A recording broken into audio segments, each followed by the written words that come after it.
நெல்லையில் கேரள மருத்துவக் கழிவுகள் கொட்டப்பட்ட விவகாரத்தில் 2 பேர் கைது செய்யப்பட்டிருக்கிறார்கள். அண்மைச் செய்தியை பார்த்து வருகிறோம். இதில் தலைமை ஏஜென்ட்டாக இருந்த மாயாண்டி உட்பட 2 கைது செய்யப்பட்டிருக்கிறார்கள்.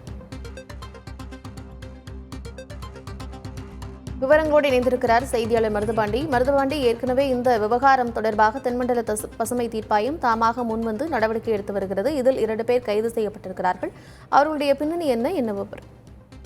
திருநெல்வேலி மாவட்டத்தின் புறநகர் பகுதியாக இருக்கக்கூடிய கொண்டா நகரம், சுத்தமல்லி காவல் நிலையத்துக்குட்பட்ட நடுகள் உள்ளிட்ட பல்வேறு பகுதிகளில் 10க்கும் மேற்பட்ட இடங்களில் கேரளாவில் இருந்து கொண்டு வரப்பட்ட மருத்துவ கழிவுகள் மற்றும் பிளாஸ்டிக் கழிவுகளை டன் கணக்கில் கொட்டப்பட்ட விவகாரம் தொடர்பாக சுத்தமல்லி காவல்துறையினர் வழக்கு பதிவு செய்திருந்தனர்.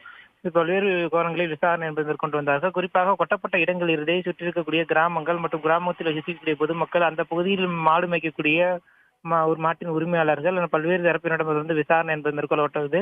இது மட்டுமல்லாமல் அந்த சாலையை இணைக்கக்கூடிய பல்வேறு இடங்களில் இருக்கக்கூடிய இந்த சிசிடிவி கேமரா காட்சிகளையும் கைப்பற்றி தொடர்ந்து விசாரணை நடத்தியதில் சுத்தமல்லி பகுதியைச் சேர்ந்த மனோகரன் மற்றும் மாயாண்டி என்ற இருவருமே இந்த குப்பைகளை கொட்டுவதில் மிக முக்கிய பங்கு வகித்திருக்கிறார்கள். குறிப்பாக இவர்கள் அனைவருமே ஏஜென்டாக செயல்பட்டு கேரளாவில் ஏற்றி வரக்கூடிய அந்த கழிவுகளை குறிப்பிட்ட மறைவான இடங்களில் கொட்டுவதற்கு உதவியாக இருந்ததும் அதற்கு பெரிய அளவில் பணம் பெற்றுக் கொண்டதும் தெரிய வந்திருக்கிறது. தற்போது இருவரையுமே சுத்தமல்லி காவல்துறையினர் கைது செய்திருக்கிறார்கள். தொடர்ந்து விசாரணை என்பது மேற்கொண்டு வருகிறார்கள். மேலும் இது எத்தனை நாட்களாக இது போன்ற சம்பவங்கள் நடைபெற்று வந்தது, கேரளாவில் எந்த பகுதியிலிருந்து இந்த மருத்துவ கழிவுகள் எடுத்து வரப்பட்டது, பல்வேறு கோணங்களில் தொடர்ந்து விசாரணை மேற்கொண்டு வருகிறார்கள். இவர்கள் இந்த தமிழகத்திற்கு ஏஜென்டாக செயல்பட்டிருக்கிறார்கள்.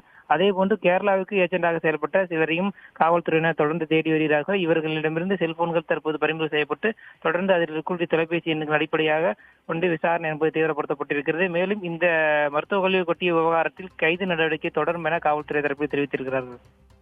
2 பேர் கைது செய்யப்பட்டிருக்கிறார்கள். மேலும் விசாரணையில் என்னென்ன விவரங்கள் தெரிய வருகிறது என்பதை பொறுத்திருந்து பார்க்கலாம். விவரங்களை வழங்கியமைக்கு நன்றி மருதுபாண்டி.